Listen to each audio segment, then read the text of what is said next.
So basically, I'm a financial planner of 20 years, been giving advice in the retail space for 20 years. With the past 15 years, I've had my own license, so basically I'm self-reliant and provide advice to our clients on that basis. I was a founding member of Skaffold. That came about primarily prior to using Skaffold. We were using external brokers for our stock research and also other general research platforms that are available to the advisory industry. But one of the things that irritated me a little bit through that was lack of uniformity, I guess, across client portfolios. So I'm someone that sort of needs or wants to have some structure in terms of what we're aiming to achieve for our clients, and what we were doing wasn't really cutting it for me in that regard. Over the years, I've also done a lot of research generally and read lots about investing, and one of the I suppose things that really resonated with me for myself and in terms of the way that we give advice was the value investment model, and that theory has led me sort of further to or basically led me to Skaffold. But throughout that process, we were doing a lot of our own research, building spreadsheets and charts to arrive at our stock positions for clients. Through that research, then we discovered Skaffold. What I really love about Skaffold, in fact, is I'm a very visual person, and that comes about in what we do for our clients. We're always talking in pictures and graphs and all those sort of things just generally. So Skaffold really appealed for me in the way that it presents the information.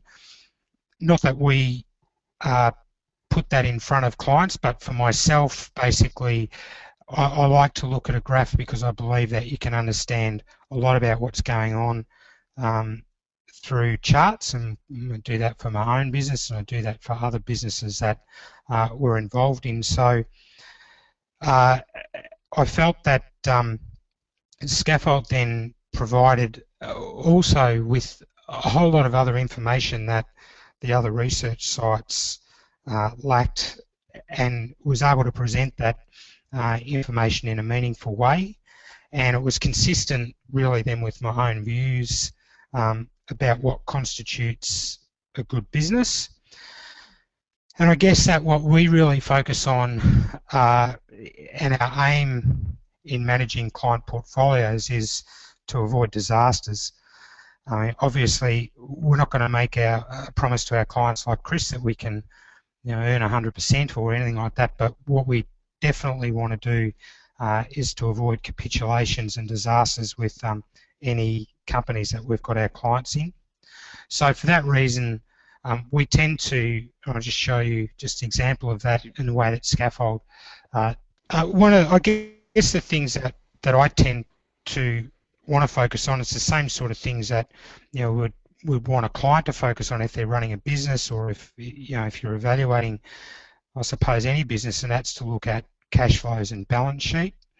And I like the way that Skaffold does that, and at a glance you can kind of get a bit of a feel for what's happening in the business, and you can use that to evaluate the health of the business. So there's a company that I like is ARB Corporation, which make all the four-wheel drive accessories and have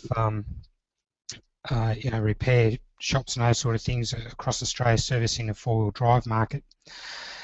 And if we look at the cash flow screen here, you can quite easily see that the blue line shows the cash generated from the operations of the business, and you can see just by looking at, without having to dig through numbers, that quite obviously ARB, or the stock code ARP, is generating a lot of cash, and that cash that it's generating is consistent with the profitability of the business. So you're not, I guess, seeing lots of accounting tricks where they're showing that a business is profitable, but there's actually nothing flowing through it. And in the same way that if it was a small business, that's exactly, the only way a business can really survive is on the health of its cash flows.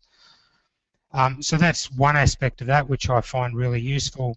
The other aspect is having a look at the capital history, and also the earnings of the business. So you can see this blue line here again showing the return on equity, and you can see at a glance how strong a company's performance is by looking at this line. But importantly, the red bars there is the total debt of the company, and you can again see quite easily in a company like ARB Corporation that when they had a little bit of debt, they've largely paid it off. And in fact, if you scroll down here into the numbers, you can see the debt to equity where that over the years has been very low, but in recent times it's in fact showing that they've got excess cash floating around the company.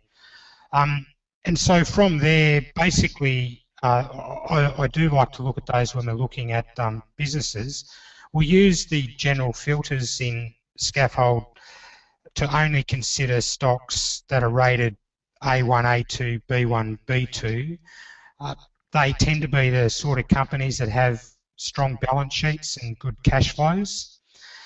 From there, then we do some further filtering and look at stocks that have got a strong or an increasing intrinsic value, and you can see that by the Skaffold line here. You can see ARB's intrinsic value rising, and I suppose it means that I tend to want to focus a little bit, particularly this time of year, into what's likely to be happening to that intrinsic value in future years. For myself and ourselves as a firm, we don't want to be trading in and out of stocks for clients all the time, so I'm more interested in some of the longer term views. Basically, our aim, as I said before, is to minimise any collateral damage that having investments in poor businesses might create, but to build robust share portfolios for the equity component of a client's overall portfolio. For that part where we've got an asset allocation, a certain part of that to be invested in equities, we want to, in the main, keep it there. So what we need to have is high quality stocks forming that part of the portfolio. I think just to finish off, what it actually has done for me, and Chris touched on it earlier, was that it gives helps you get a very defined process. And for us here, it's given, I think, a bit better structure in the way that we go about building client portfolios, and I guess the test of that is over time in terms of the way that those portfolios perform going forward.